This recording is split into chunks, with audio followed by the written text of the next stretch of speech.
إلى أرواح المؤمنين والمؤمنات ثواب الفاتحة. بسم الله الرحمن الرحيم. الحمد لله رب العالمين الرحمن الرحيم مالك يوم الدين. إياك نعبد وإياك نستعين. اهدنا الصراط المستقيم صراط الذين أنعمت عليهم غير المغضوب عليهم ولا الضالين. لا حول ولا قوة إلا بالله العلي العظيم. أعوذ بالله السميع العليم من الشيطان اللعين الرجيم.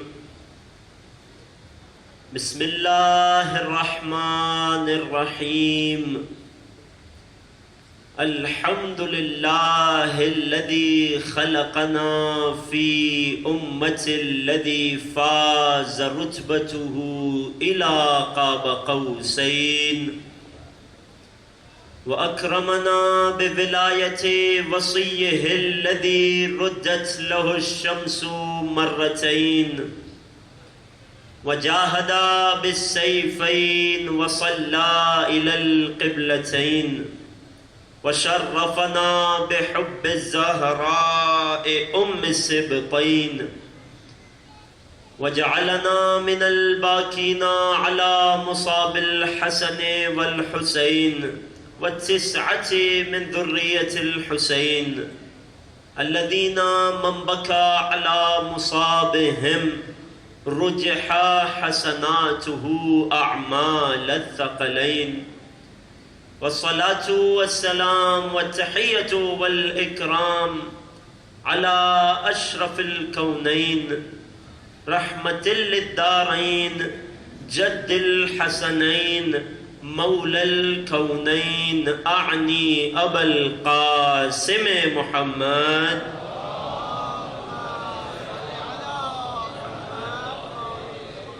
وعلى أهل بيته الأطيبين الأطهرين رحمة الله على محبيهم ولعنة الله على أعدائهم ومنكري فضائلهم وغاصبي حقوقهم أجمعين.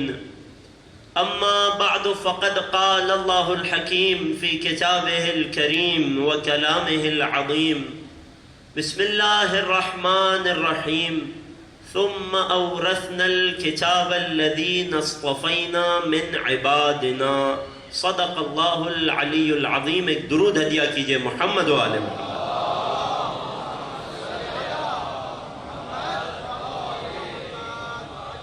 عزیزان محترم، محبان و موالیان آل اطہار، عزاداران سید و سرکار آقا حسین ابا عبداللہ، آپ تمام کی خدمت میں سلام علیکم ورحمۃ اللہ. خداوند کریم کا بے پناہ احسان ہے، شکر ہے اس عظیم نعمت پر کہ اس نے ہمیں مقصود تخلیق کائنات یعنی محمد و آل محمد کا چاہنے والا اور ماننے والا بنایا. عزیزان محترم، سلسلہ گفتگو کی یہ نوی تقریر، خبر ہی نہ ہوئی کہ ذکر اہل بیت میں کس طرح سے وقت گزر گیا. خدا ہماری زندگیوں کو اسی ذکر سے جوڑ کر رکھنے کی توفیق عطا فرمائے. گفتگو کا موضوع میراث انبیاء، تاکہ کل کی گفتگو سے بات کو جوڑ دوں. انشاءاللہ کہ اذہان عالیہ میں بات محفوظ ہے. ہم نے قرآن کریم سے سب سے پہلے تمام جہانوں کے وارث یعنی اللہ عز و جل کا کچھ ذکر کیا. پھر ہم نے خدا کے بنائے ہوئے وارثوں کو قرآن سے تلاش کیا. ہم نے اس گفتگو میں زمین کے وارث پر بھی بات کی، جنت کے وارثوں پر بھی بات کی، اور اب سب سے اہم شے یعنی دین خدا اور کتاب خدا کے وارثوں پر ہماری گفتگو جاری ہے. اس حوالے سے قرآن کی ایک آیت جو سرنامہ کلام جس کے ذیل میں گفتگو جاری ہے یقیناً آپ کے اذہان میں محفوظ ہو چکی ہوگی. ارشاد رب العزت ہوا ثم اورثنا الکتاب، پھر ہم نے اپنی کتاب کا وارث بنایا. کسے بنایا؟ الذین اصطفینا من عبادنا، ہم نے اپنے بندوں میں سے جنہیں مصطفیٰ قرار دیا، جنہیں چن لیا، انہیں ہم نے اپنی کتاب کا وارث بنایا۔ ہماری گفتگو جاری تھی ایک طویل روایت کے ذیل میں، ایک مناظرے کے ذیل میں، کہ جو 8ویں امام سے سوال کیا گیا دربار میں کہ اے فرزند رسول، اس آیت کا معنی کیا ہے؟ امام نے بتایا کہ اس سے مراد ہم آل ہیں۔ تو لوگوں نے فوراً سے سوال کر دیا کہ ہم نے تو یہ سن رکھا ہے کہ آل ساری امت کو کہتے ہیں۔ اب یہاں سے بات شروع ہوئی تھی کہ قرآن کے حقیقی وارث کون، اور آل اور امت میں کیا فرق۔ وہاں حاکم نے سوال کیا تھا، فرزند رسول یہ بتائیے کہ اللہ نے قرآن میں آپ یعنی آل اور عترت رسول کو امت پر کہاں فوقیت بخشی، آل اور امت میں کہاں فرق کیا گیا؟ امام نے جواب میں کتنی آیتوں کی تلاوت کی تھی؟ 12 آیتوں کی۔ مولا آپ کے حافظے کو سلامت رکھے۔ 12 آیات کی تلاوت کی تھی۔ سب سے پہلی آیت ان اللہ اصطفیٰ آدم و نوح، آیت گزر گئی۔ دوسری آیت تفصیلی گفتگو ہوئی، کون سی آیت تھی؟ آیت تطہیر، سبحان اللہ۔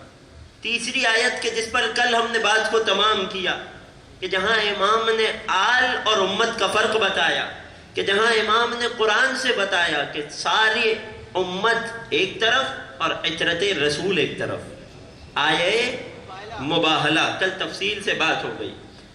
12 آیات میں سے 3 آیات کا متن اور کچھ نکات آپ کی خدمت میں پیش کر دیے کہ کس طرح سے یہ آیتیں جدا کر رہی ہیں آل کو امت سے۔ 9 آیات کا سفر باقی ہے، فقط 2 دن کی گفتگو ہے، آج کی شب اور کل کی شب۔ یقین جانیے سوچ کر یہ آیا تھا کہ آپ کو تمام انبیاء اور اوصیاء کے آخری وارث حضرت حجت تک لے کے جانا ہے۔ اللہم صلی علی محمد وآلہ۔ امام کے ظہور میں تعجیل کے لیے ذرا اس سے بہتر صلوات دیا۔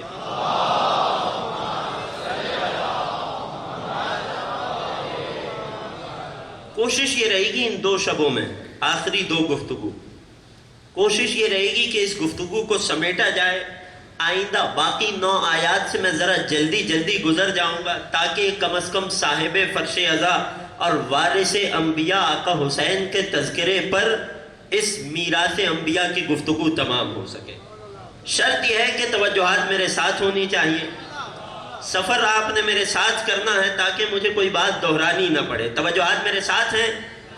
چوتھی آیت جو مولا نے پڑھی، آخر والے بھی توجہ کیجئے گا، چوتھی آیت جو میرے 8ویں سرکار نے پڑھی، بڑی عجیب آیت۔ ظاہری طور پر دیکھیں گے آپ کو اس آیت کا آل سے عترت سے کوئی تعلق نہیں لگے گا، مگر امام کہتے ہی اسے ہیں۔ بھئی قرآن آپ بھی پڑھتے ہیں، میں بھی پڑھتا ہوں، ترجمہ ہم بھی پڑھتے ہیں، جو باتیں سامنے کی ہوں وہ تو ہمیں بھی دکھ جاتی ہیں۔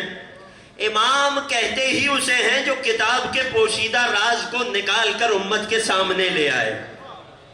8ویں امام نے چوتھی آیت کے جس میں آل اور امت کو جدا کیا گیا ہے، امام نے آیت کی تلاوت کی۔ سورہ مبارکہ یونس، میرے نوجوان دوست نشانوں کو یاد رکھیں۔ سورہ یونس خدا ارشاد فرماتا ہے وَأَوْحَيْنَا إِلَى مُوسَى وَأَخِيهِ، ہم نے موسیٰ اور ان کے بھائی ہارون پر وحی کی۔ اگر اس آیت کو حدیث منزلت ذہن میں رکھتے ہوئے سنیں گے تو لطف آئے گا۔ حدیث منزلت ذہنوں میں ہے، 4تھی یا 5ویں تقریر تھی، حدیث منزلت آپ کی خدمت میں پیش کی تھی۔ وَأَوْحَيْنَا إِلَى مُوسَى وَأَخِيهِ، ہم نے موسیٰ اور ان کے بھائی پر وحی نازل کی۔ اے خدا کیا وحی کی؟ أَن تَبَوَّأَ لِقَوْمِكُمَا بِمِصْرَ بُيُوتًا، کہ اے موسیٰ و ہارون آپ دونوں اپنی قوم، کون سی قوم؟ بنی اسرائیل، کہ جو فرعون اور اس کی قوم قبطیوں کے ظلم کا شکار تھی، غلامی کی زندگی گزار رہی تھی، اب ایک تحریک کا آغاز ہو رہا ہے، بنی اسرائیل کو غلامی سے نجات بخشی جا رہی ہے۔ کیا کیجئے، کہاں سے آغاز ہوگا؟ ان تبوأ لقومکما بمصر بیوتا، اے موسیٰ و ہارون آپ دونوں اپنی قوم کے لیے شہر مصر میں گھر بنائیے۔ بیوت بیت کی جمع، گھر بنائیے۔ کانسیپٹ کیا تھا کہ موسیٰ بنی اسرائیل کی کولونائزیشن کیجئے، انہیں انہیں ایک بستی بسا کر دیجئے تاکہ یہ لوگ دنیاوی اعتبار سے متحد اور متفق ہو سکیں، یکجا کیجئے۔ مگر جیتنے کے لیے فقط جسمانی طاقت کافی نہیں ہوتی، پھر کیا کیجئے؟ وَاجْعَلُوا بُيُوتَكُمْ قِبْلَةً، آیت ہے بنی اسرائیل کے بارے میں، وحی اتر رہی ہے موسیٰ اور ہارون پر۔ 8ویں امام اس آیت کو دربار میں سنا رہے ہیں تاکہ اپنی آل کی امت پر فضیلت ثابت کر سکیں۔ توجہ ہے؟ جب گھر بنا لیں تو کیا کریں؟ وَاجْعَلُوا بُيُوتَكُمْ قِبْلَةً، اے موسیٰ و ہارون، تمام بنی اسرائیل کے گھرد گھر ایک طرف ہوں گے اور درمیان میں آپ کا اور ہارون کا گھر ہوگا۔ آپ اپنے اور ہارون کے گھر کو تمام گھروں کا قبلہ قرار دیجئے، تمام گھروں کا قبلہ قرار دیجئے موسیٰ و ہارون اپنے گھر کو۔ مراد کیا ہے؟ مراد یہ ہے کہ بنی اسرائیل جب آپ کے گھر کے گرد آباد ہو جائیں گے، کس کے گھر کے؟ موسیٰ اور ان کے وصی ہارون، تو پھر جب عبادت کا وقت آئے گا، اگلا حصہ آیت کا کہتا ہے وَأَقِيمُوا الصَّلَاةَ، اور پھر نماز ادا کرنا۔ جب عبادت کا وقت آئے گا تو بنی اسرائیل کو یہ اجازت نہیں ہوگی کہ اپنے گھروں میں رہ کر عبادتیں کر سکیں، نہیں، عبادت کے لیے پاک و طاہر جگہ کی ضرورت ہے، لہٰذا تمام بنی اسرائیل والے موسیٰ اور ہارون کے گھر کو مسجد بنائیں گے۔ عبادت ہوگی تو موسیٰ اور ہارون کے گھر میں ہوگی۔ اے خدا، موسیٰ اور ہارون کہاں ٹھہریں گے؟ جواب آیا اسی مسجد میں۔ یہ مسجد موسیٰ اور ہارون کا گھر ٹھہری۔ تمام بنی اسرائیل کو یہ حکم ہے کہ آئیں اور ان کے گھروں میں آ کر نماز پڑھیں اور نماز پڑھ کے لوٹ جائیں۔ مسجد گھر بنی موسیٰ اور ہارون کا، کسی کو اجازت نہیں تھی کہ ان کے علاوہ اپنے گھر کو مسجد بنائے، اور نہ یہ اجازت تھی کہ ان کی مسجد میں آ کر ٹھہر جائے۔ توجہ نہیں کر رہے عزیزوں۔ 8ویں امام نے جب اس آیت کو دربار میں تلاوت کی، آل اور امت کا فرق، آل کو امت پر فوقیت اور فضیلت، دربار میں بالکل خاموشی طاری تھی، لوگ نہیں پہنچ پائے۔ مولا اس سے کیا مراد ہے؟ دربار میں کون تھے؟ میں نے عرض کیا تھا، علماء بیٹھے ہوئے تھے۔ عراق، عرب، ایران سرزمین کے علماء جمع تھے، بادشاہ کا دربار تھا۔ کسی کو اس آیت سے نتیجہ سمجھ نہیں آیا۔ مولا اس آیت سے کیا مراد ہے؟ مولا نے فرمایا کیا تم نے وہ حدیث نہیں سن رکھی جب رسول نے اپنے بھائی علی کو مخاطب کر کے کہا تھا یا علی انت منی بمنزلت ہارون من موسیٰ، نتیجے کے بہت قریب، اے علی تمہاری نسبت و تعلق مجھ سے وہی ہے جو موسیٰ سے ہارون کو تھی۔ فرق اتنا ہے کہ ہارون بھی نبی تھے، میرے بعد کوئی نبی نہیں آئے گا۔ مولا کیا مراد ہے؟ فرمایا جس طرح سے بنی اسرائیل میں موسیٰ اور ہارون کا گھر مسجد تھا، اسی طرح سے توجہ کیجئے گا کیا ہوا جب مکے سے مہاجر مدینے پہنچے، مسجد نبوی تعمیر کی گئی، مہاجرین کی ایک بڑی تعداد نے اپنے اپنے گھر مسجد کے گرد بنا لیے اور گھروں کا کچھ حصہ مسجد میں داخل کر دیا، ہر کسی نے اپنے گھر کا ایک دروازہ مسجد میں کھول دیا۔ نتیجہ کیا ہوا؟ مسجد کا حصہ بن گیا ان کا گھر۔ کیا ہوا؟ وحی اتری، حکم آیا۔ کیا حکم آیا؟ دیکھیے گا علی اور رسول کا تعلق وہی جو موسیٰ اور ہارون کا۔ حکم آیا، حضرت عباس رسول کے چچا روایت کرتے ہیں، حکم آیا سد الابواب الا باب علی و الا ینزل العذاب۔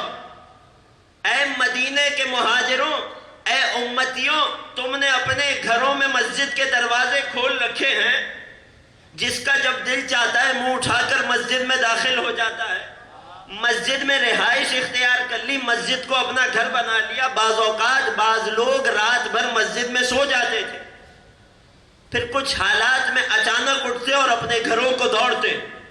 خدا کو یہ بات پسند نہ آئی، وحی اتری سد الابواب الا باب علی، اے مدینے والوں، اے امتیوں، اپنے تمام کے گھروں کے دروازوں کو مسجد سے بند کر دو سوائے علی ابن ابی طالب کے دروازے کے۔ آیت سے بہت سے نتائج نکلتے ہیں، بس سفر میں میرے ساتھ رہیے گا۔ سب اپنے دروازے بند کر لو سوائے علی کے دروازے کے، وَإِلَّا يَنزِلُ بِكُمُ الْعَذَابُ، وگرنہ عذاب الہی آ جائے گا۔ اللہ اکبر۔ کیا ہوا؟ جس طرح موسیٰ و ہارون کا گھر مسجد تھا، پوری امت کو مسجد سے نکالا گیا، فقط یا محمد رہے یا ان کے وصی اور آل علی رہے۔ اللہ اکبر۔ رسول کے چچا عباس اس حکم کے بعد روتے ہوئے، آنکھوں سے آنسو جاری ہیں رضوان اللہ تعالی علیہ، رسول کی خدمت میں اور ایک جملہ کہا، اخرجت عمک واسکنت ابن عمک، اے محمد آپ نے اپنے چچا کو مسجد سے نکال دیا اور جو چچا کا بیٹا ہے اسے رکھ لیا۔ عباس پوچھ کر ہم سب تک پہنچانا چاہ رہے ہیں، اے نبی آپ نے چچا کو نکال دیا، چچا کے بیٹے کو رکھ لیا۔ رسالت معاب نے مسکرا کر فرمایا، یا عمی، اے چچا، ما انا اسکنتہ ولا انا اخرجتکم، نہ مجھ محمد نے علی کو روکا ہے نہ مجھ محمد نے علی کو نکالا ہے۔ رسول نے آیت کی تلاوت کی، وما ينطق عن الهوى ان هو الا وحی یوحی، یہ محمد تو وہ ہے اپنی خواہش سے بات نہیں کرتے، جو ہوتا ہے وحی الہی سناتے ہیں۔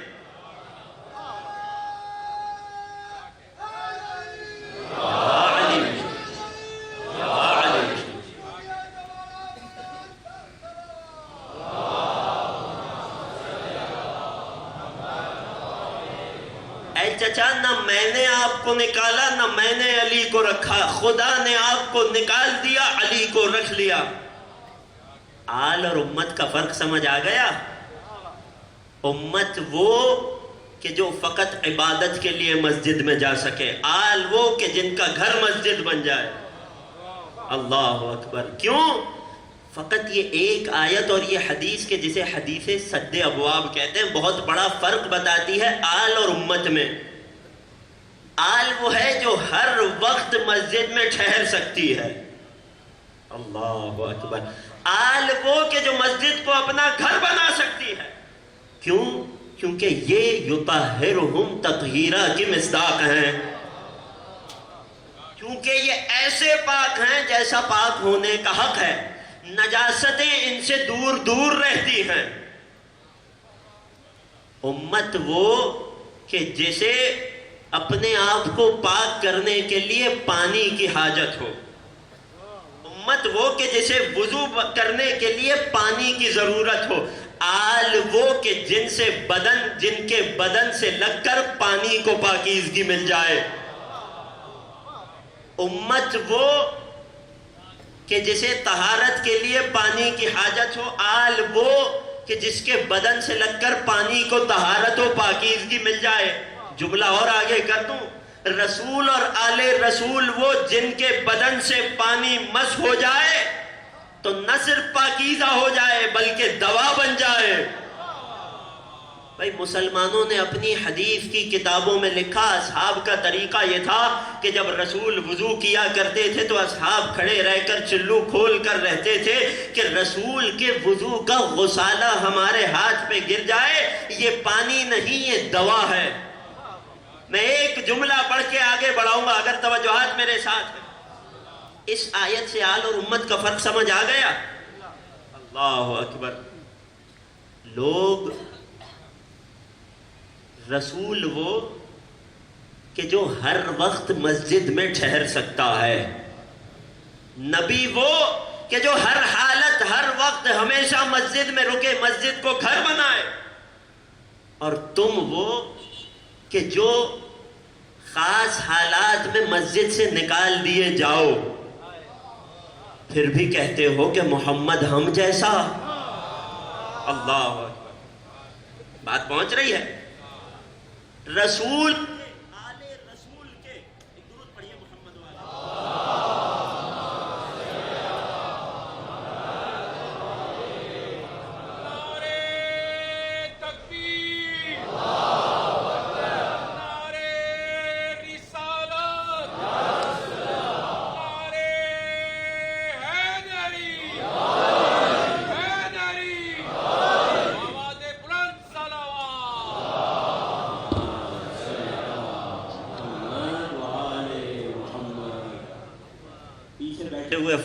تاریکی کو برا نہ منائیے گا، آپ فرشتوں کے نور کے سائے میں ہیں۔ امت وہ کہ جو طہارت کے لیے پانی کی محتاج ہو، آل وہ کہ جن سے بدن سے لگ کر پانی پاکیزہ ہو جائے، آل وہ کہ جن کے بدن سے لگ کر پانی دوا بن جائے۔ یہ تو محدثین نے کتاب میں لکھ دیا۔ بڑھ کر ایک جملہ کہہ دوں، توجہ ہے، آل اور نبی وہ نہیں ہوتے کہ جن کے بدن سے لگا ہوا پانی دوا بن جائے، آل اور نبی وہ ہوتے ہیں کہ جن کے بدن سے لگا ہوا پانی شفا بن جائے۔ نہ صرف بدن سے لگا ہوا پانی، ارے کبھی عقیدے کے ساتھ سبیل کا پانی پی کر دیکھنا، جو پانی ان سے منسوب ہو جائے وہ بھی شفا بن جائے۔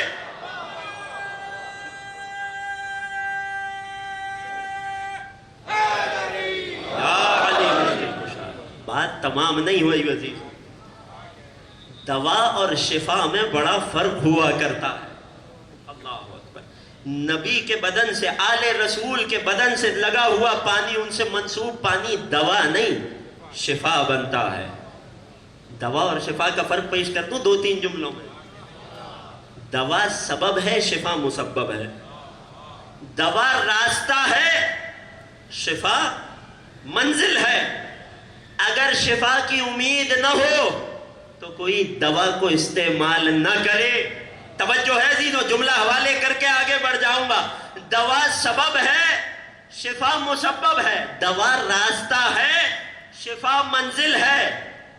اگر شفا کی امید نہ ہو، لوگ دوا نہ کھائیں۔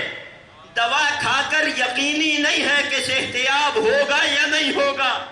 جسے شفا مل جائے یعنی صحتیاب ہو گیا۔ اب سمجھ آیا، ہم کربلا کی خاک کو خاک دوا نہیں کہتے، خاک شفا کہتے ہیں۔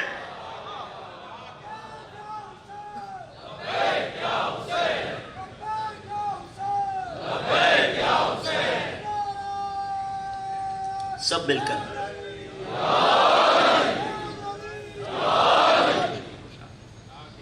آیت واضح ہو گئی۔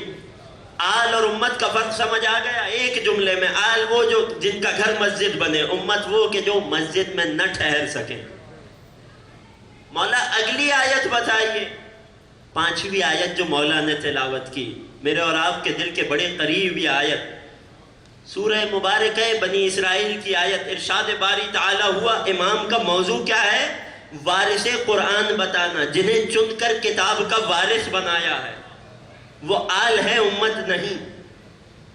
مولا کون سی آیت ہے جو آل اور امت میں فرق کرے، جو آل کو امت پر برتری دے؟ سورہ بنی اسرائیل کی آیت۔ ارشاد ہوا، بسم اللہ الرحمن الرحیم، وَآتِ ذَا الْقُرْبَى حَقَّهُ۔ اے نبی، ذَا الْقُرْبَى، قریب والوں کو، قرابت داروں کو عطا کر دو، دے دو۔ کیا دے دو؟ حقہ، جو ان قرابت داروں کا حق ہے۔ تمام مفسرین نے اس آیت کے ذیل میں لکھا، جب یہ آیت اتری، نبی نے اپنی دختر شہزادی کونین کو اپنے پاس بلایا۔ صلی اللہ علیہ وسلم۔ نبی نے شہزادی کونین کو اپنے پاس بلایا، وَأَعْطَاهَا فِدَةً، نبی نے شہزادی کو بلا کر فدق دے دیا۔ بات متفق علیہ۔ میں ذرا ایک اگلی بات کرنا چاہتا ہوں، آل اور امت کا فرق۔ جب اللہ نے قرابت داروں کو حق دینے کا کہا تو نبی نے کسی کو نہیں بلایا سوائے اپنی دختر کے، اپنی بیٹی کے۔ اگر قرآن کی اس آیت پر غور کریں، اتنی بات تو سب جانتے ہیں، نبی نے فدق دے دیا۔ اگر اس آیت پر غور کریں، آیت کے لہجے کو پہچانیں، وَآتِ ذَا الْقُرْبَى، توجہ ہے، وَآتِ ذَا الْقُرْبَى حَقَّهُ، اے نبی اپنے قرابت داروں کو دے دیجئے۔ کیا دے دیجئے؟ جو ان کا حق ہے۔ اللہ اکبر۔ نبی فاطمہ زہرا کو انہی کا حق دے رہے ہیں۔ گویا کہ کوئی امانت ہے کہ جو گردن پر ہے اسے اتار دیا گیا۔ قرابت داروں کو ان کا اپنا حق لوٹا دو۔ اے خدا یہ کون سا حق تھا قرابت داروں کا نبی پر کہ جسے اب چکایا جا رہا ہے؟ اگر ابتدا میں کسی کو کوئی چیز دی جائے تو یہ نہیں کہا جاتا یہ آپ کا حق تھا جو میں آپ کو لوٹا رہا ہوں. توجہ کر رہے ہیں؟ نہیں، یہ میں آپ کو دے رہا ہوں، اب یہ آپ کا ہوا. نہیں، پہلے سے کوئی شے ہے جو ان کے حق میں ہے، وہ انہیں دے دو. اے خدا یہ کون سا حق ہے کہ جو فاطمہ کا تھا نبی کے اوپر، کہ جو نبی اس آیت کے ضمن میں عطا کر رہے ہیں. آواز قدرت آئے گی. کسی بھی تحریک کی کامیابی کے لیے دو چیزوں کی ضرورت ہوتی ہے، ایک مال اور ایک افرادی قوت. یہاں ایک مجلس بھی منعقد ہوتی ہے تو مال بھی خرچ ہوتا ہے اور افرادی قوت بھی صرف ہوتی ہے. اگر متفق ہیں تو اظہار کیجئے گا. کسی تحریک، کسی مشن، کسی آرگنائزیشن کو کامیاب بنانے کے لیے دو چیزیں بنیادی، یا مال یا افرادی قوت. جب اسلام کو پھیلانا تھا تو دو ہی چیزیں کام آئی تھی، یا تیغ علی یا مال خدیجہ. توجہ کیجئے گا. وَآتِ ذَا الْقُرْبَى حَقَّهُ، نتیجے کے قریب اے نبی فاطمہ کو ان کا حق لوٹا دیجئے. جب اسلام کو ضرورت تھی مادر فاطمہ خدیجہ نے اپنا سارا مال محبت میں، محمد کی محبت میں لوٹا دیا. جب رسول نے کہا خدیجہ نے دے دیا. میرا آپ سے سوال ہے، اگر خدیجہ اس وقت مال روک لیتی، اسلام کا تو جو بھی ہوتا، یہ مال کہاں جاتا؟ اگر خدیجہ مال نہ دیتی تو کہاں جاتا؟ خدیجہ کے وارثوں کے پاس آتا. خدیجہ کے بعد یہ مال فاطمہ کی میراث میں آتا. قرآن میں اللہ اعلان کر چکا ہے، خدیجہ آپ نے ہمارے دین کے لیے اپنا مال لٹایا. ہمارا قانون ہے ہل جزاء الاحسان الا الاحسان، ہم احسان کا بدلہ احسان دیتے ہیں. خدیجہ آپ نے اسلام پر مال لٹا دیا، ہم آپ کے احسان کا بدلہ ایسے چکائیں گے. آپ کی شان میں قرآن کی آیت اترے گی وَوَجَدَكَ عَائِلًا فَأَغْنَىٰ. اے نبی ہم نے جب تجھے تنگ دست پایا مال خدیجہ سے غنی کر دیا، اور ساتھ ساتھ مال نہیں رکھیں گے، آپ کی بیٹی فاطمہ کو آپ کا حق فدق دے دیں گے.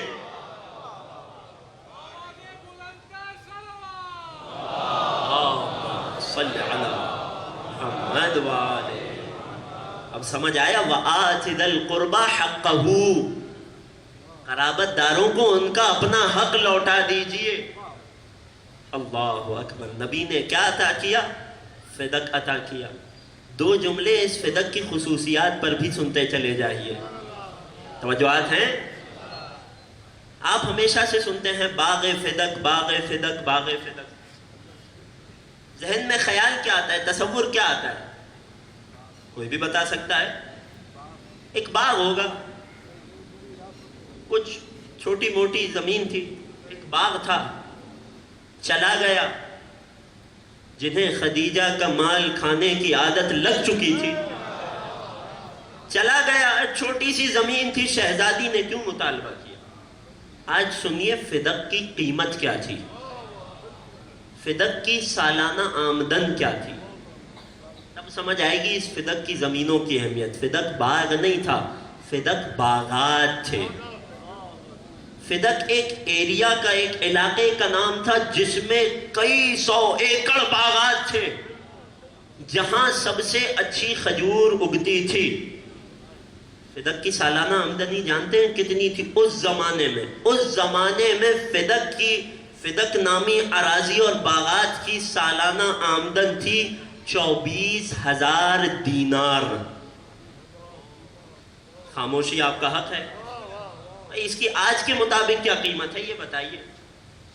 دینار اور درہم کا فرق جانتے ہیں؟ درہم کہتے ہیں چاندی کے سکے کو، دینار کہتے ہیں سونے کے سکے کو. فدق کی سالانہ کھجوروں کی آمدن کتنی تھی اس زمانے میں؟ 24,000 دینار، 24,000 سونے کے سکے. ایک سونے کے سکے کا وزن ہوتا تھا 1 مثقال، یعنی 4.25 گرام. ایک سکہ 4.25 گرام کا. 24,000 سکے، حساب لگا کر دیکھ لیجئے گا انشاءاللہ غلط نہیں ہوگا. 102 کلو سونا.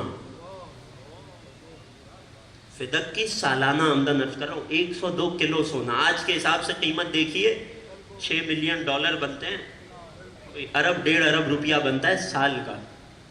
یہ سب آپ کو کیوں بتایا جا رہا ہے؟ تاکہ اس سرزمین کی ان باغات کی اہمیت محسوس کر سکے۔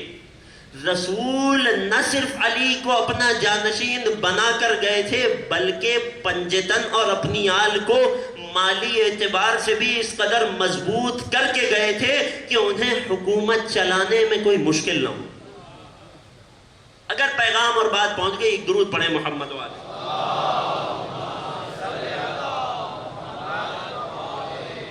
بہت تیزی سے آیتوں سے گزرتا جا رہا ہوں۔ کتنی آیتیں ہو گئی؟ 12 میں سے 5 ہو گئی، 6ٹھی آیت پر آئیے۔ اللہ اکبر۔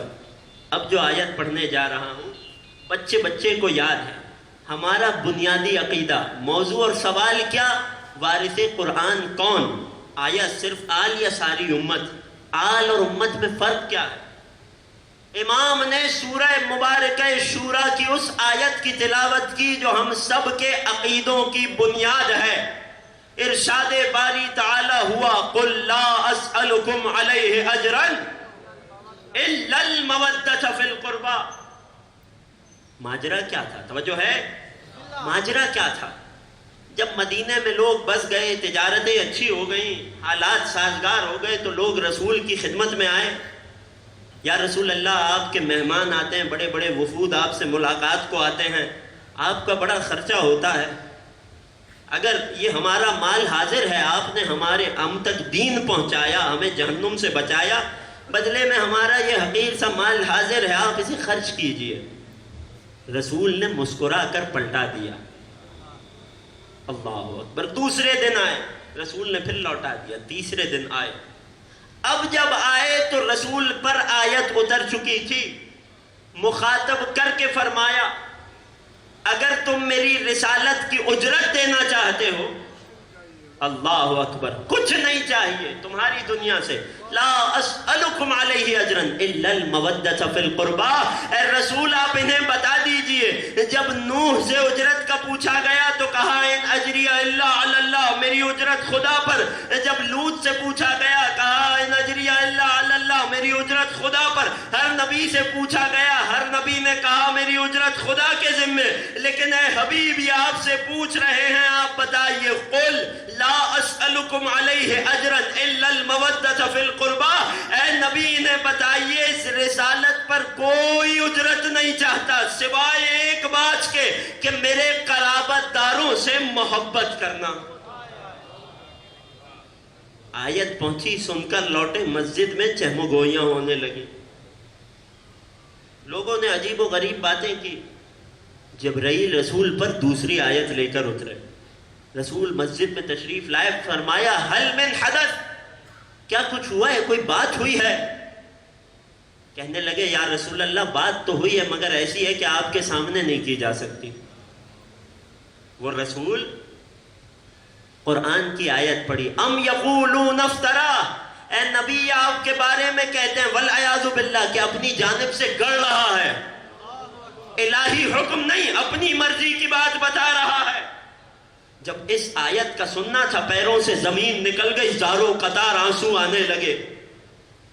جبرائیل تیسری آیت لے کر اترے، اللہ اکبر، بل اللہ یعفو عن السیئات، جو اپنے گناہ پر پشیمان ہے خدا اسے معاف بھی کرتا ہے۔ یہ ہے آیہ مودت کا پس منظر۔ کون سی آیہ مودت؟ کہ جس میں رسول کی آل سے محبت کو اجر رسالت قرار دیا گیا۔ ایک ایسا دقیق اور لطیف نقطہ اس آیت کے حوالے سے جو ہمیں امام رضا نے اسی حدیث میں بتایا۔ ایک درود پڑھیے، 8ویں امام کیا تھا؟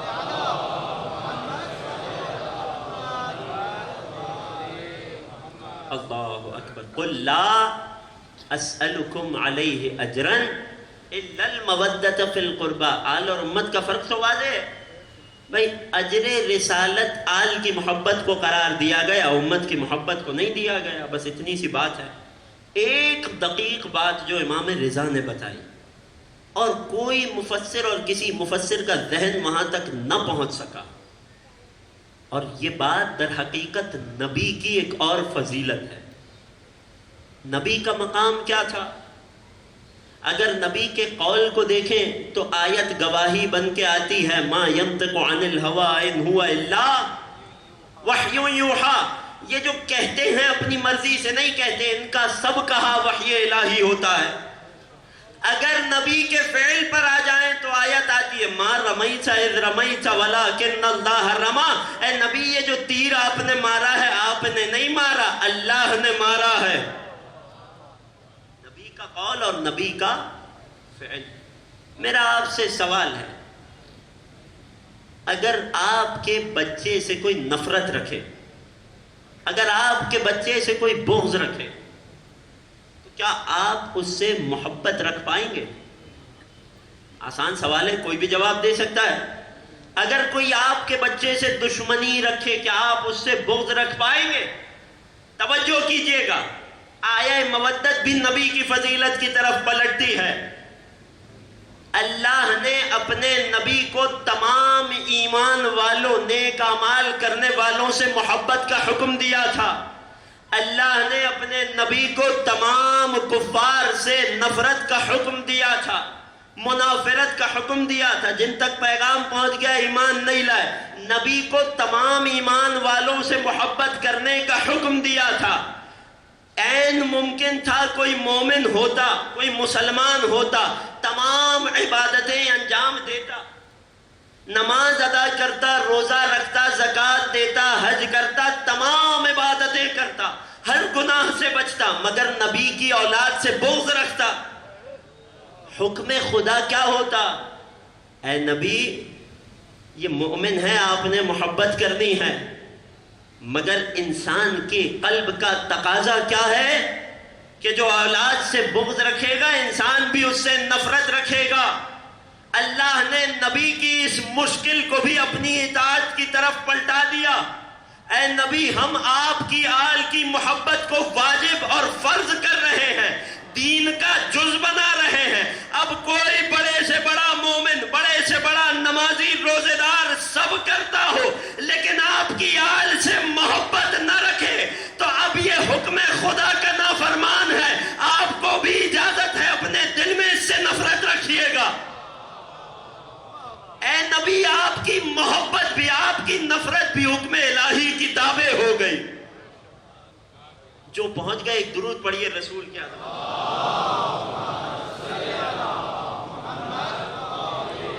اللہ اکبر۔ کون سی آیت پڑھ دی مولا نے؟ کتنی آیتیں ہو گئی؟ 6 آیات ہو گئی۔ 7ویں آیت جو آج آپ کی خدمت میں پیش کرنی ہے، بہت آسان سی سیدھی سی آیت۔ موضوع کیا ہے؟ وارث قرآن آل ہے، آل اور امت میں بڑا فرق ہے۔ توجہات ہیں؟ آیت بہت معروف، میں تلاوت کا آغاز کروں گا تو سب میرے ساتھ شامل ہو جائیں گے۔ ارشاد باری تعالی ہوا، مولا آل کو امت پر کہاں فضیلت دی گئی؟ امام نے آیت کی تلاوت کرنا شروع کی، بسم اللہ الرحمن الرحیم، ان اللہ و ملائکتہ یصلون علی النبی یا ایہا الذین آمنوا صلوا علیہ وسلموا تسلیما۔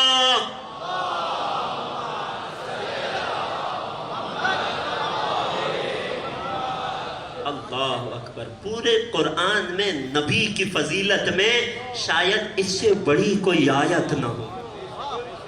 ذرا لطف لے کر ترجمے پر غور تو کیجئے گا کبھی۔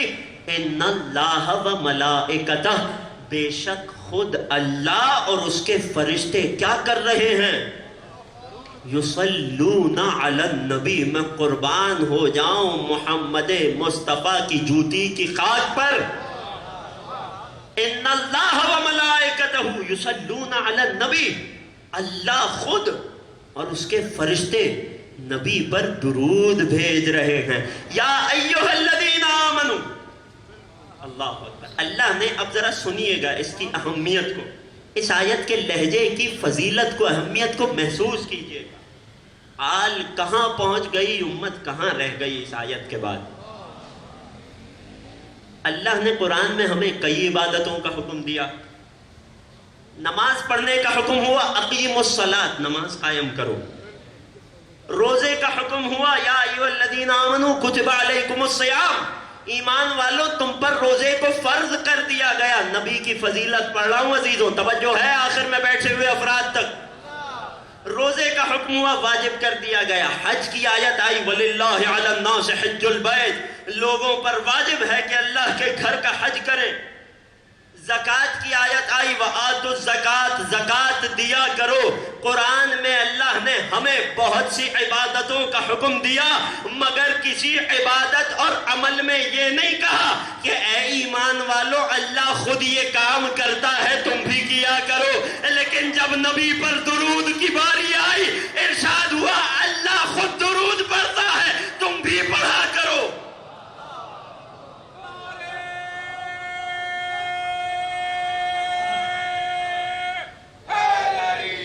یا علی اللہ اکبر، ان اللہ و ملائکتہ، ترغیب دینے کا طریقہ تو دیکھیے، اللہ خود اور اس کے تمام فرشتے نبی پر درود پڑھتے ہیں۔ یا ایھا الذین آمنوا، اے ایمان والو، صلو علیہ، نبی پر درود پڑھو۔ فقط درود پڑھنا کافی نہیں ہے، وسلموا تسلیما، نبی کے آگے ایسا سر تسلیم خم رہو جیسا حق ہے۔ یعنی کیا؟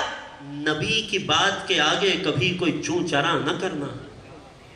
امام نے جب اس آیت کی تلاوت کی، لوگوں نے پوچھا مولا آیت تو ہو گئی، اس میں آل کہاں ہے؟ مولا آیت تو ہو گئی، رسول کی فضیلت، رسول پر درود، آل کہاں ہے؟ فرمایا تم بتاؤ، اگر کوئی شخص نماز کے تشہد میں درود پڑھے لیکن محمد پر پڑھے آل پر نہ پڑھے، نماز کا کیا حکم ہے؟ یک زبان ہو کر کہا مولا تمام عالم اسلام کا اتفاق ہے کہ اگر تشہد نماز میں رسول پر درود ہو آل پر نہ ہو، نماز منہ پر مار دی جائے۔ تمام عالم اسلام کا اتفاق۔ مولا مگر قرآن میں آل کہاں آئی؟ اب مولا نے ان کی یہ ضد بھی پوری کر دی۔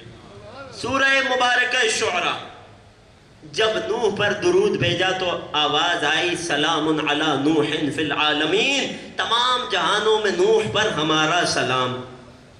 جب ابراہیم پر سلام بھیجا تو آواز آئی سورہ شعراء سلام علی ابراہیم۔ تمام انبیاء پر خدا سلام بھیجتا رہا۔ یہ امام نے یہ آیتیں پڑھ دی، پھر سوال کیا یہ بتاؤ سورہ یاسین پڑھتے ہو، یاسین کون مراد ہے؟ یک زبان ہو کر کہا ہمارے نبی مراد ہیں۔ مولا نے پھر ایک مرتبہ سورہ شعراء کی آیت پڑھی سلام علی الیاسین۔ ال کا ترجمہ تمام مفسرین نے آل لکھا ہے۔ جب تمام انبیاء کی باری آئے تو نبی پر سلام بھیجا جائے، جب میرے نبی کی باری آئے تو آواز قدرت آئی سلام علی الیاسین، یاسین کی آل پر میرا سلام۔ اللہ اکبر عظیم۔ ایک بچے نے علامہ مودودی سے پوچھا تھا، کسی اسکول میں تشریف لے گئے، اللہ اس وقت کیا کر رہا ہے؟ توجہات ہیں؟ کون بتا سکتا ہے خدا اس وقت کیا کر رہا ہے؟ علامہ مودودی پریشان ہو گئے، بہت بزرگ عالم، بڑے عالم، بڑا نام، پریشان ہو گئے اللہ اس وقت کیا کر رہا ہے؟ بچے سے پوچھا کیا آپ جانتے ہیں کہ اللہ کیا کر رہا ہے؟ بچے نے مسکرا کر فرمایا مجھے نہیں پتا ہوتا اگر قرآن میں اللہ نے خود نہ بتایا ہوتا۔ اللہ اکبر۔ کیا کر رہا ہے؟ جب بچے نے جواب میں قرآن کی آیت پڑھی ان اللہ و ملائکتہ یصلون علی النبی، اے قبلہ اللہ اس وقت کچھ کر رہا ہو یا نہ کر رہا ہو، یہ طے ہے کہ محمد اور آل پر درود ضرور بھیج رہا ہے۔ اللہ اکبر۔ ادھر رسول نے فرما دیا درود پڑھو تو کیسا پڑھو؟ لا تصلوا علی صلاۃ بترا۔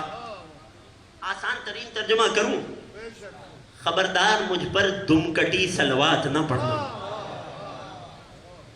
نہیں عزیزوں توجہ نہیں کر رہے، خبردار مجھ پر دم کٹی صلوات نہ پڑھنا۔ پوچھا گیا یا رسول اللہ دم کٹی صلوات کیا ہوتی ہے؟ فرمایا تم کہہ دو اللہم صلی علی محمد اور خاموش ہو جاؤ، یہ دم کٹی صلوات ہے، مجھ محمد کو نہیں چاہیے۔ اللہ اکبر. ایک درود پڑھیے رسول اور آل رسول.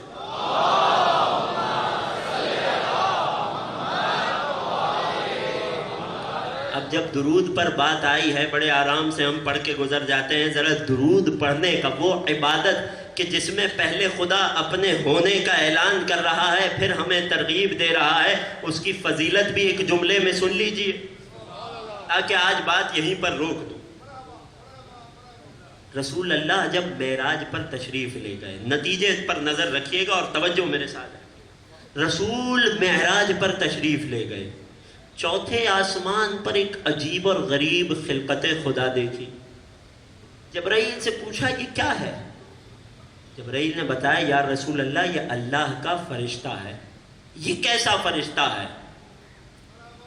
اللہ اکبر. جواب ملا یا رسول اللہ یہ فرشتہ ہے, اس کے 1000 ہاتھ ہیں, ہر ہاتھ میں 1000 انگلیاں ہیں, ہر انگلیوں میں 1000 پور ہیں. رسول اس فرشتے کے پاس تشریف لے گئے, تیرا کام کیا ہے؟ اللہ اکبر. فرشتے نے جواب دیا یا رسول اللہ اس روئے زمین پر ابتدا سے آخری دن تک بارش کا جو قطرہ برستا ہے اس قطرے کا شمار میرا کام ہے. مجھے سب یاد ہے, سب معلوم ہے کہ کس وقت کس لمحے زمین کے کس کونے میں بارش کے کتنے قطرے برسے. انسان اتنی ترقی کر گیا لیکن آج بھی بارش کا حساب ملی لیٹرز میں ہوتا ہے, قطرے گن کر کوئی نہیں بتا سکتا. اللہ نے فرشتہ خلق کیا, بارش کے قطرے گننا اس کا کام ہے. رسول نے مسکرا کر پوچھا کوئی ایسی چیز ہے جو تو شمار نہ کر سکے؟ اللہ اکبر. توجہ کیجئے گا, کوئی ایسی چیز ہے جو تیرے شمار اور حساب سے بھی باہر ہو؟ کہنے لگا یا رسول اللہ آپ کی امت میں کوئی امتی جب آپ اور آپ کی آل پر درود پڑھتا ہے تو حساب شمار نہیں کر سکتا.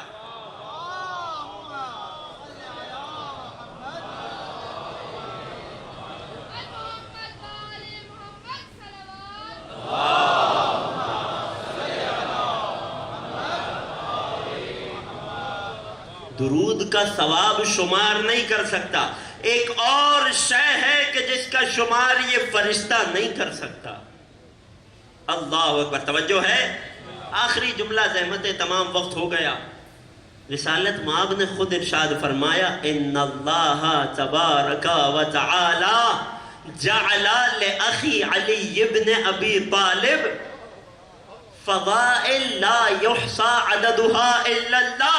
وہ فرشتہ درود کے ثواب کا حساب نہیں کر سکتا. دوسری شے کیا ہے؟ رسالت مآب فرماتے نظر آئے اللہ نے میرے بھائی علی کو اس قدر فضیلتیں عطا کی ہیں کہ جن کا شمار مخلوق میں کوئی نہیں کر سکتا سوائے اللہ کے. اللہ اکبر. یا درود کا ثواب بے شمار ہے یا علی کی فضیلتیں انگنت ہیں. اللہ اکبر. آیت واضح ہو گئی. جب نبی پر درود کی بات آئی تو تمام امت میں متفق ہے کہ نبی کے ساتھ آل کو شامل کیا جائے گا. آل درود میں داخل ہو جائے گی, امت باہر رہ جائے گی. آل اور امت کا فرق واضح ہو گیا. کتنی آیتیں ہو گئی؟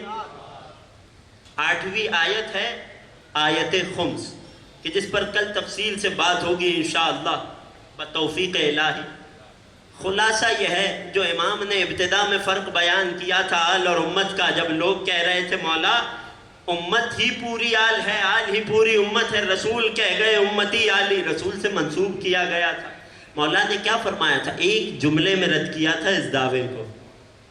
فقط ایک سوال ہی تو کیا تھا تم صدقہ لے سکتے ہو؟ سب نے یک زبان ہو کر کہا یا مولا ہم لے سکتے ہیں. فرمایا بس یہی فرق ہے ہم میں اور تم میں, تم صدقہ لے سکتے ہو, جو صدقہ لے سکے وہ امت, اور جس کا صدقہ دیا جائے وہ آل. آل پر صدقہ حرام ہے. قرآن کی آیت سے امام نے اس فرق کو تفصیل سے سمجھایا. بس عزیزوں انشاءاللہ کہ کل کی گفتگو میں اس حدیث کو سمیٹیں گے, مکمل کریں گے. وارث قرآن کون ہے؟ قرآن سے پوری 12 دلیلوں کو مکمل کریں گے. آج شب 9 محرم الحرام ہے. آج کی شب اس محفل میں منسوب ہے شبیہ رسول خدا سے، پیغمبر کے ایک وارث سے، حسین کے وارث سے۔ آج مجھے ذکر کرنا ہے اس کا۔ مدینے میں ایک انتہائی بوڑھا شخص داخل ہوا اور تڑپ کر کہنے لگا کہ میں نے کل شب خواب میں رسول اللہ کی زیارت کی ہے، میں نے خواب میں ان کی زبانی کلمہ پڑھا ہے، میں چاہتا ہوں رسول کا دیدار کر لوں۔ ہر کسی سے پوچھ رہا ہے، کسی صحابی نے بتایا اے شخص، کائنات کے رسول کو اس دنیا سے گزرے طویل عرصہ ہو چکا، بوڑھا ہے، عیسائی تھا، نیا نیا مسلمان ہے۔ جب یہ بات سنی تو تڑپ گیا، مسجد نبوی کی دیوار سے ٹیک لگا کر بیٹھا اور رونے لگا۔ جب کسی نے اس کی یہ حالت دیکھی، پوچھا کیا ہوا؟ کہنے لگا میرے خواب میں رسول تشریف لائے تھے، مجھے رسول سے مشافہتاً ملنا تھا، رسول کی زیارت کرنی تھی، مجھے خبر ملی رسول کی رحلت ہو چکی ہے، میں یاد رسول میں تڑپ رہا ہوں۔ بتانے والے نے خبر دی کہ غم نہ کر، تیری دعا قبول ہو گئی ہے۔ کیسے؟ اللہ نے نواسے رسول حسین کے گھر ایک ایسا بیٹا عطا کیا ہے کہ جو ہو بہو شبیہ رسول ہے۔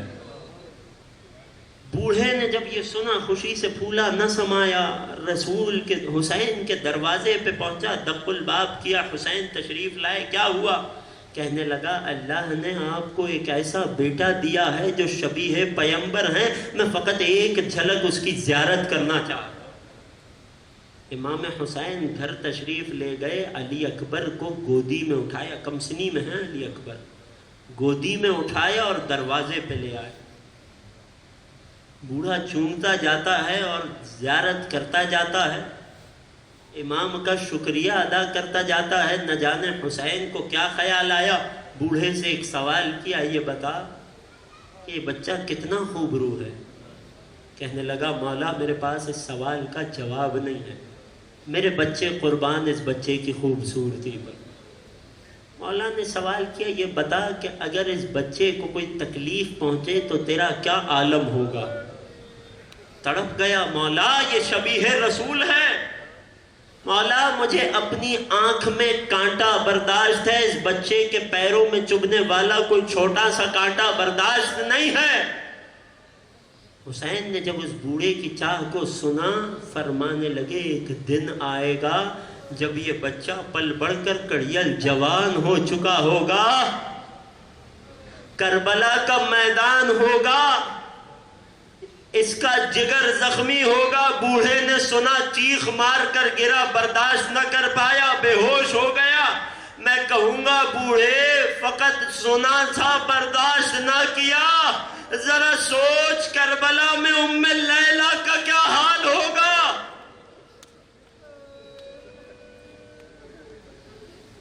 اجرکم علی اللہ۔ ہاں عزیزوں، شب نو محرم آ گئی، اپنی آوازوں کو آزاد چھوڑیے گا۔ آج ام لیلہ کے کڑیل جوان کا ماتم ہے۔ خدا تمہارے بچوں کو سلامت رکھے۔ کبھی اس باپ سے ملنا جس کا جوان بیٹا کھو گیا ہو، اب تمہیں علی اکبر کا غم سمجھ آئے گا۔ خدا سب کی اولادوں کو سلامت رکھے۔ اللہ اکبر۔ کون؟ علی اکبر، حسین کا لخت جگر، ام لیلہ کا جوان، ماں کی آنکھوں کی ٹھنڈک علی اکبر۔ ہم علی اکبر کے مصائب کی سختی کی وجہ سے انہیں آخر میں پڑھتے ہیں، وگرنہ کربلا کا حال یہ تھا کہ جو ہی اصحاب باوفا شہید ہوئے، بنی ہاشم میں سب سے پہلے جو جوان چلا ہے نام ہے علی اکبر۔ اجرکم علی اللہ۔ آوازوں کو آزاد چھوڑیے گا۔ چھٹے امام کی دعا کو یاد رکھیے گا، ارحم تلک الصرخۃ التی کانت لنا۔ خدا ان آوازوں پر رحم فرما جو ہمارے غم میں بلند ہوتی ہیں۔ خدا کوئی غم نہ دے سوائے غم اہل بیت کے۔ مقتل کے جملے ہیں استأذنا فأذنا، جب بنی ہاشم میں جب تمام اصحاب چلے گئے علی اکبر بابا کے پاس آئے، اجازت مانگی، فأذن، حسین نے فوراً اجازت دے دی۔ اللہ اکبر، ایک جملہ کہا، اکبر جاؤ ماں سے اجازت لے لو، اجرکم علی اللہ، جاؤ ماں سے اجازت لے لو۔ اکبر دوڑ کر ام لیلہ کے خیمے میں آئے، ماں کیا اجازت ہے؟ جواب ملا، جاؤ، فرزند رسول پر مشکل وقت ہے، ہم نے تمہیں قربان کیا۔ اکبر خوشی خوشی باپ کی خدمت میں آئے، بابا ماں نے اجازت دے دی، سر کو جھکایا اور ایک جملہ کہا، اکبر اس ماں سے نہیں جس ماں نے 18 سال پالا ہے، جاؤ پھوپھی زینب سے اجازت۔ اجرکم علی اللہ، مصائب کا آغاز ہے۔ اکبر پہنچے ہیں شہزادی زینب پھوپھی اماں کے خیمے میں۔ اکبر جانتے ہیں کتنا مشکل مرحلہ ہے۔ شہزادی کے خیمے آئے اور اس طرح سے بیٹھ گئے، اس طرح سے اپنے سر کو شہزادی کے زانوں پر رکھا جیسے کم سے بچے لیٹ جایا کرتے ہیں۔ پھوپھی اماں آپ کا بھتیجا سوال لایا ہے۔ کیا سوال ہے؟ پھوپھی اماں آپ کا مقام بڑا ہے یا ماں فاطمہ زہرا کا مقام بڑا ہے؟ شہزادی نے سر کو جھکایا ہے۔ اکبر یہ کیسا سوال ہے؟ ماں فاطمہ زہرا خاتون جنت ہیں۔ اے پھوپھی یہ بتائیے، آج فاطمہ کے لال پر مشکل وقت ہے، کیا اپنے لال کو قربان نہیں کرو گی؟ اے اکبر تجھ پر قربان ہونے کے لیے تو زینب اپنے اون محمد کو لائی ہے۔ اگر کسی اور انداز میں پوچھتے یہ پھوپھی کبھی اجازت نہ دیتی، جاؤ فاطمہ کے لال پر قربان ہو جاؤ۔ اکبر آئے ہیں، حسین نے اکبر کو سوار کیا ہے، اکبر جنگ کی طرف چلے ہیں۔ جملہ حوالے کر رہا ہوں، اللہ اکبر، جوان اولاد کے والدین بیٹھے ہو، اکبر جنگ کی طرف چلے ہیں۔ محسوس کیا کوئی پیچھے پیچھے آ رہا ہے۔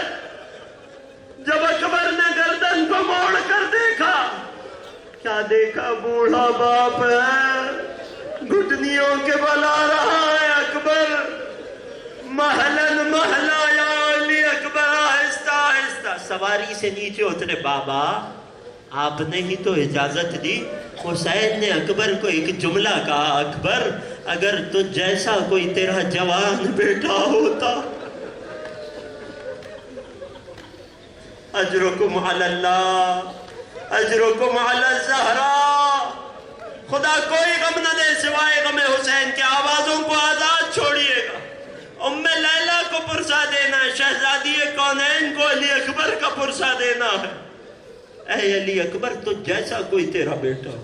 اللہ اکبر سوار ہوئے، مقتل کی جانب چلے۔ حسین نے آسمان کا رخ کیا اور ایک جملہ کہا، اللہم اشہد علی ہؤلاء القوم قد برز الیہم غلام اشبہ الناس خلقا و خلقا و منطقا بالرسولک۔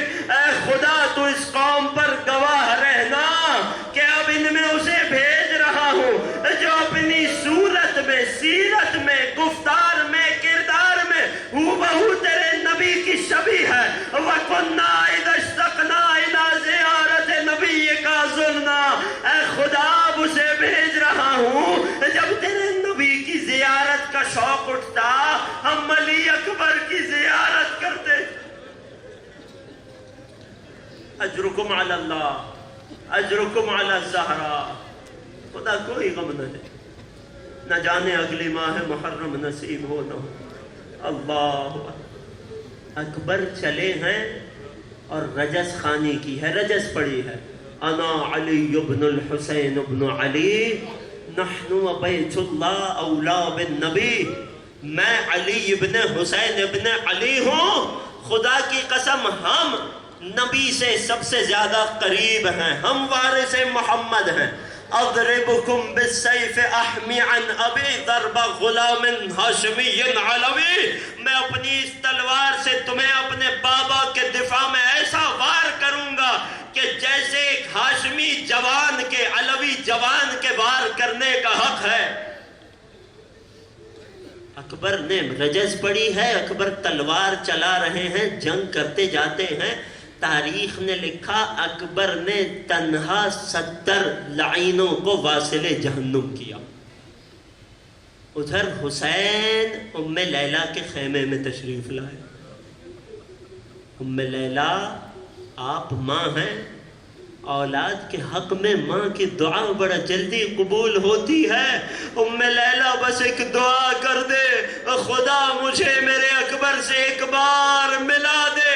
ام لیلہ مصلی عبادت پہ بیٹھی ہیں، دعا کے لیے ہاتھوں کو اٹھایا ہے۔ یا رات یوسف لیعقوب رد علی الاکبر، سر کو پیٹ کے ماتم کرنا، اے یعقوب کے لیے یوسف کو پلٹانے والے علی اکبر کو حسین کے لیے لوٹا دے۔ ام لیلہ کی دعا قبول ہوئی، علی اکبر لوٹے ہیں، مگر جب لوٹے تو حسین کے امتحان میں اضافہ ہو گیا۔ اکبر بابا کے پاس آئے، بابا کیسی جنگ کی؟ علی اکبر مرحبا مرحبا، بابا بہت پیاس لگی ہے، اگر ایک گھونٹ پانی مل جاتا تو میں انہیں بتاتا میں حیدر کرار کا پوتا ہوں۔ اجرکم علی اللہ، ہائے حسین کی غربت کو سلام، جوان بیٹا مانگ رہا ہے تو کیا ایک گھونٹ پانی، اور حسین مرضی خدا کے پابند۔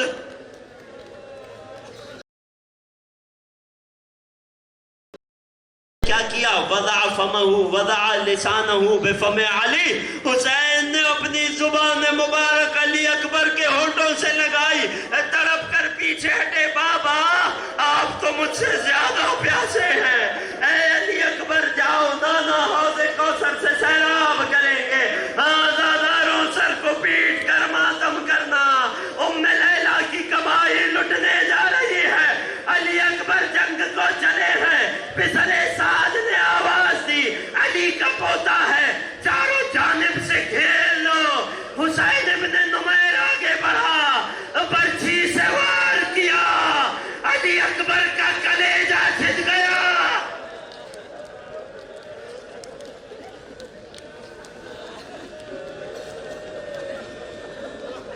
اجرکم علی اللہ، اجرکم علی الزہرا۔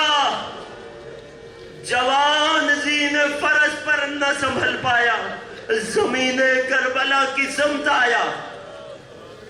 اب ذرا اس جملے کو محسوس کرنا، کربلا کا ہر شہید جب زین سے زمین پہ آتا تھا تو کیا کہتا تھا؟ السلام علیک یا ابا عبداللہ۔ اکبر نے جملے کو بدل دیا۔ اکبر جب زین فرس سے زمین پر آئے تو کیا کہا؟ علیک منی السلام یا ابا عبداللہ۔ علی کا پوتا ہے، بلاغت تو دیکھیے۔ جب میں نے اس جملے کو مقتل میں پڑھا، میں نے تحقیق کا آغاز کیا، جانتے ہو میں کس نتیجے پر پہنچا؟ عرب کے مرثیہ خاں جب کسی میت پر مرثیہ کہتے ہیں، ارے جس سے جواب سلام کی امید نہ ہو اسے سلام کرتے ہوئے کہتے ہیں علیک منی السلام۔ اکبر جانتے تھے میری موت کے بعد بابا جی نہ پائیں گے۔ اکبر نے سلام کیا، حسین چلے ہیں، آواز دیتے جاتے ہیں این این علی الاکبر۔ اکبر کے جنازے پہ پہنچے، مقتل کہتا ہے فوضع خدہ علی خد علی الاکبر۔ حسین کی غربت کو دیکھنا، حسین نے اپنے رخسار کو علی اکبر کے رخسار پر رکھا، وہ جملہ کہا جو پہلے کبھی نہ کہا، علی الدنیا بعدک العفا۔ اے علی اکبر، تیرے بعد دنیا کی زندگی پہ خاک، تیرے بعد حسین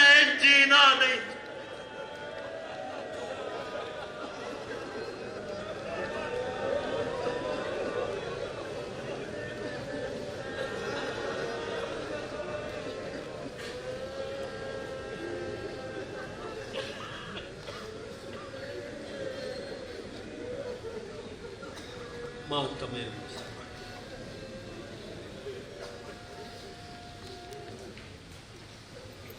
محسن